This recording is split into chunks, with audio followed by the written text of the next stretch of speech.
জিবরিল আমিন আমার রাসূলের দরবারে আসলেন, এসে বললেন, ইয়া রাসূলুল্লাহ, আপনি যে দুইটা সন্তানকে এত আদর করছেন, মায়া করছেন, এই দুইটা সন্তানকে আপনি আপনার কাছে রাখতে পারবেন না। যে কোনো একজনকে আল্লাহ পাক রব্বুল আলামিন নিয়ে যেতে চান, আরেকজনকে রেখে দিতে চান। ইয়া রাসূলুল্লাহ, আপনি কাকে ছাড়বেন, কাকে রাখবেন, এটা ডিসিশন আপনার উপরে। আপনি যেটা সিদ্ধান্ত দিবেন সেটার উপরেই আল্লাহ পাক রব্বুল আলামিন আল্লাহর বিধানকে কার্যকর করবেন। আল্লাহ রসুল একবার হুসাইনের দিকে তাকায়, আরেকবার ইব্রাহিমের দিকে তাকায়। আমার নবী বলেন, হে আমার ভাই জিবরাইল, আমার বেটা হুসাইন যদি চলে যায়, এক নম্বরে আমি রসুল কষ্ট পাবো, দ্বিতীয় নম্বরে আমার কন্যা ফাতেমা কষ্ট পাবে, তৃতীয় নম্বরে মওলা আলী কষ্ট পাবে। আমার ফাতেমার কষ্ট, আমার আলীর কষ্ট আমি সহ্য করতে পারবো না। কিন্তু আমার ইব্রাহিম যদি যায়, শুধু আমি নবী একা কষ্ট পাবো। ও আমার ভাই জিবরাইল, শুনো যে ইসলামের জন্য, দ্বীনের জন্য আমার হুসাইনের রক্তের বেশি প্রয়োজন। হুসাইনকে দরকার আছে বিদায় আমি হুসাইনকে রেখে দিলাম, ইব্রাহিমকে আমি আমার আল্লাহর জন্য সুপর্দ করে দিলাম। সেদিন আমার নবী ইব্রাহিমকে ছেড়ে দিলেন আর হুসাইনকে রেখে দিলেন। এই জন্য আমার নবী বলেন যে ইন্নাল হাসানা ওয়াল হুসাইনা হুমা রায়হানা তাইয়া। রসুল বলেন, আমার হাসান এবং হুসাইন এই দুইজন হলো আমি রসুলের খুশবু। জোরে বলুন সুবহানাল্লাহ। এই জন্য ওনাদেরকে বলা হয়েছে আহলে বাইতে রসুল। কুরআনুল কারীমে আহলে বাইতের পরিচয় তুলে ধরা হয়েছে একাধিক আয়াতের মধ্য দিয়ে।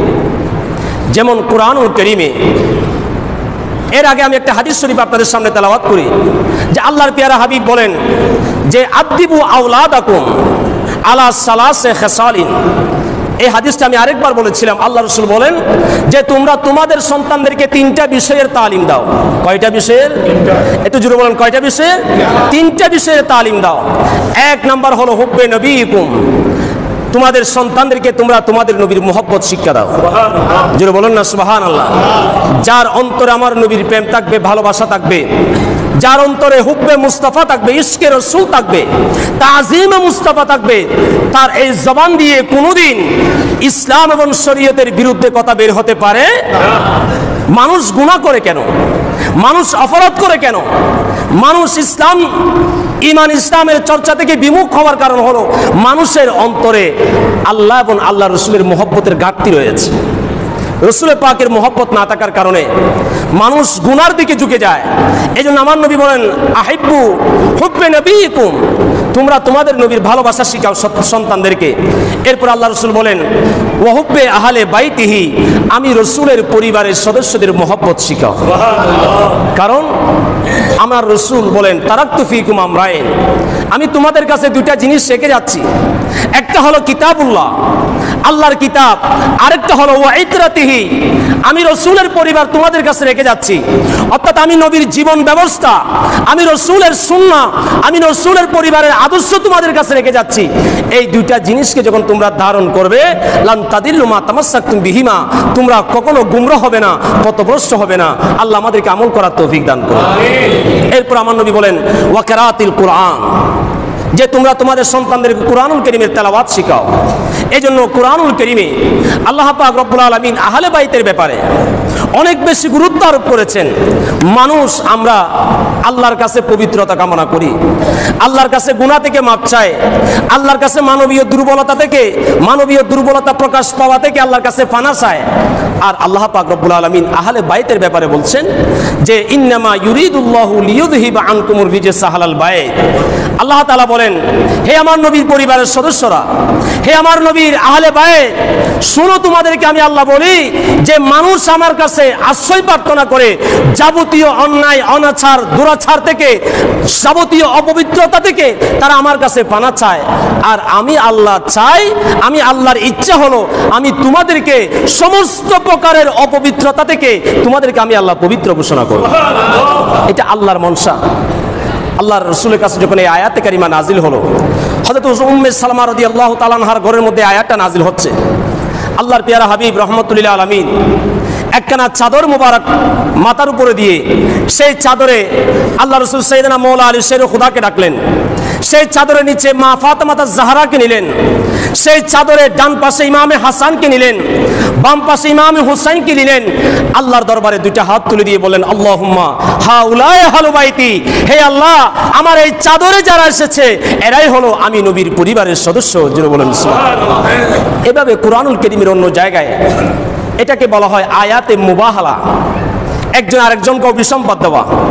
সত্য এবং মিথ্যার মধ্যে যখন ঝগড়া হয়ে যায়, সত্য এবং মিথ্যা নিয়ে যখন মিশ্রিত হয়ে যায়, সত্য এবং মিথ্যাকে যখন ফরক করা যায় না, তখন ওই সময়ের রেওয়াজ ছিল যে দুই দল একসাথে খোলা ময়দানে আসবে, আসার পর একজন আরেকজনের বিরুদ্ধে অপবাদ দিবে, একজন আরেকজনের বিরুদ্ধে অভিসম্পাদ দিবে, অভিযোগ করবে আল্লাহর দরবারে।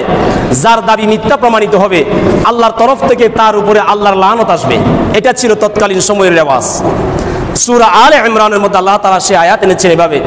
হযরত ঈসা আলাইহিস সালাতু ওয়াস সালাম ওনার উম্মতদের কাছে আল্লাহ রাসূল মক্কা থেকে মদিনায় যাওয়ার পরে নাজরান নামক একটা জায়গায় আল্লাহর পেয়ারা হাবিব ওই এলাকার অধিবাসীদের কাছে একটা চিঠি লিখলেন, তাদেরকে দাওয়াত দিলেন। সর্বপ্রথম ইসলামের দাওয়াত দিলেন, এরপর বললেন যদি ইসলাম গ্রহণ করো, হয় ইসলাম গ্রহণ করো, না হয় তোমরা এই রাষ্ট্রে বসবাস করার জন্য জিজিয়া কর দাও, ট্যাক্স দাও, অথবা সেটাও যদি না করো তাহলে তোমরা যুদ্ধের জন্য প্রস্তুত থাকো।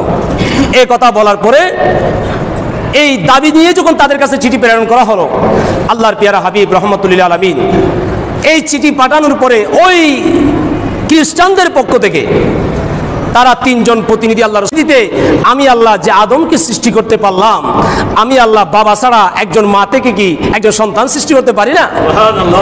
আল্লাহ তাআলা শুধু বলেন কুন, আল্লাহ বলেন হয়ে যাও, এটার সাথে সাথে ফায়াকুন হয়ে যায়।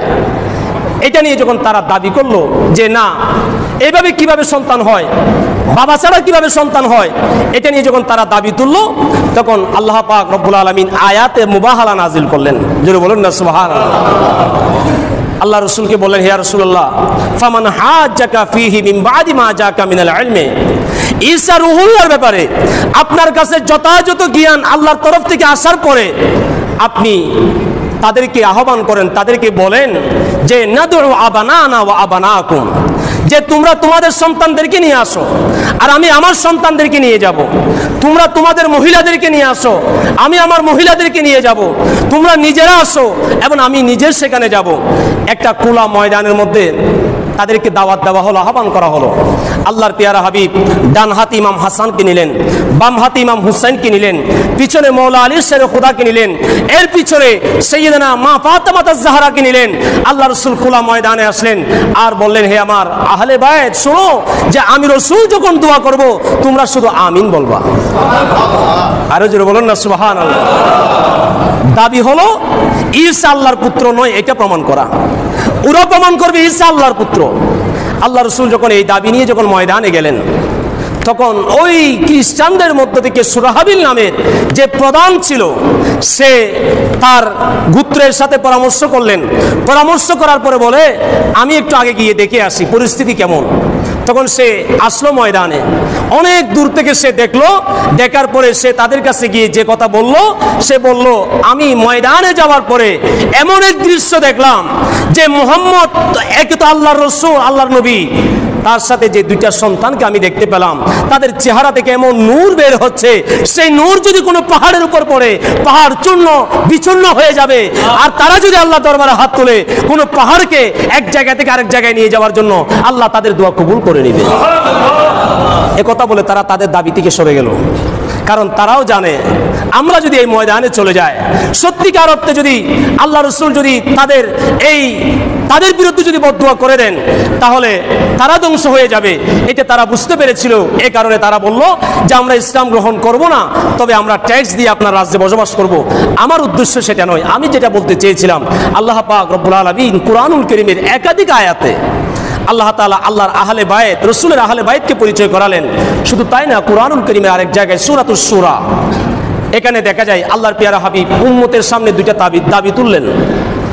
উম্মতকে বলেন, হে আমার উম্মত, যে আমি তোমাদের কাছে রাসালাতের দায়িত্ব পালন করেছি, আমি তোমাদেরকে তাওহীদের দায়িত্ব পালন করেছি, তোমাদের কাছে আমি আল্লাহ এবং রাসূলের পক্ষ থেকে দাওয়াত দিলাম।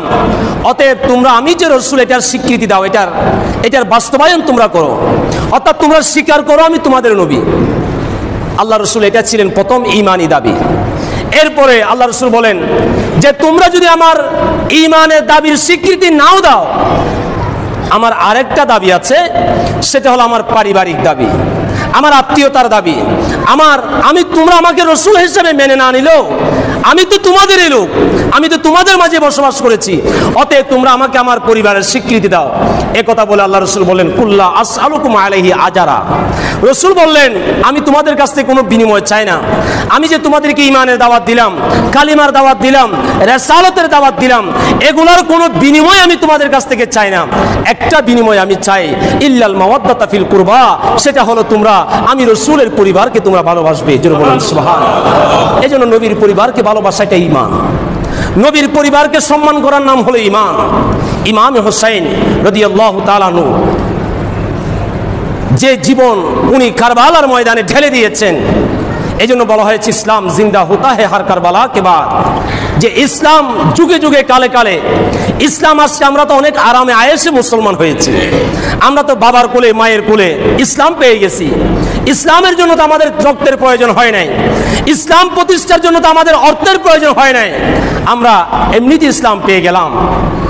অথচ আল্লাহ পাক রব্বুল আলামিন আমার রসুলের কলিজার টুকরা লখতে জিগার নূরে নজর, যিনি চাইলে মসজিদে নববীর মধ্যে বসে বসে আরামে জীবন যাপন করতে পারতেন, হেরামের ইমাম হয়ে থাকতে পারতেন, কিন্তু ইমাম হুসাইন রাদিয়াল্লাহু তাআলা আনহু কুফাবাসীর দাবির পরিপ্রেক্ষিতে ইসলামকে হেফাজত করার জন্য ইয়েজিদি সৈন্যের বিরুদ্ধে নিশ্চিত শাহাদাত হবে জেনে কারবালার ময়দানে গিয়েছেন এবং নিজের তাজা রক্ত তিনি সেখানে ঢেলে দিয়েছেন।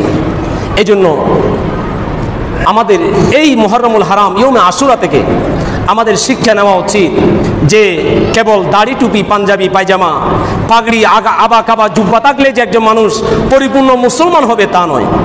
মনে রাখতে হবে হুসাইনের বিরুদ্ধে যারা জিহাদ করেছে এরা কেউ কাফের ছিল না, এরা কেউ মুশরিক ছিল না।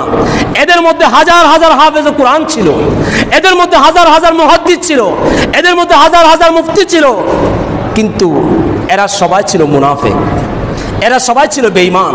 এদের সবার ভিতরে দুনিয়ার লোভ এসে গিয়েছিল, হুব্বে মুস্তাফা ছিল না। দুনিয়া তাদেরকে এমনভাবে আকৃষ্ট করেছে যে তারা নবী পরিবার, যে হুসাইনের গলায় আমার নবী চুমু খেতেন, যে হুসাইনের মাথায় মা ফাতেমা জাহরা হাত বুলিয়ে ঘুম পাড়াতেন, সেই মাথাকে তারা তীরের আগায় নিতে একটু লজ্জাবোধ করে নাই। সেই হুসাইনের গলায় তরবারি চালাতে একটু লজ্জিত হয় নাই তারা। এজন্য শুধুমাত্র লেবাসের নাম ইসলাম নয়, ইসলামকে হৃদয়ে ধারণ করতে হবে, ইসলামকে মনে প্রাণে ধারণ করে আমাদের জীবন ব্যবস্থাকে সাজাতে হবে। তাহলেই আমাদের দুনিয়াও সুন্দর হবে, আখিরাতও সুন্দর হবে। আল্লাহ পাক রব্বুল আলামিন ইমাম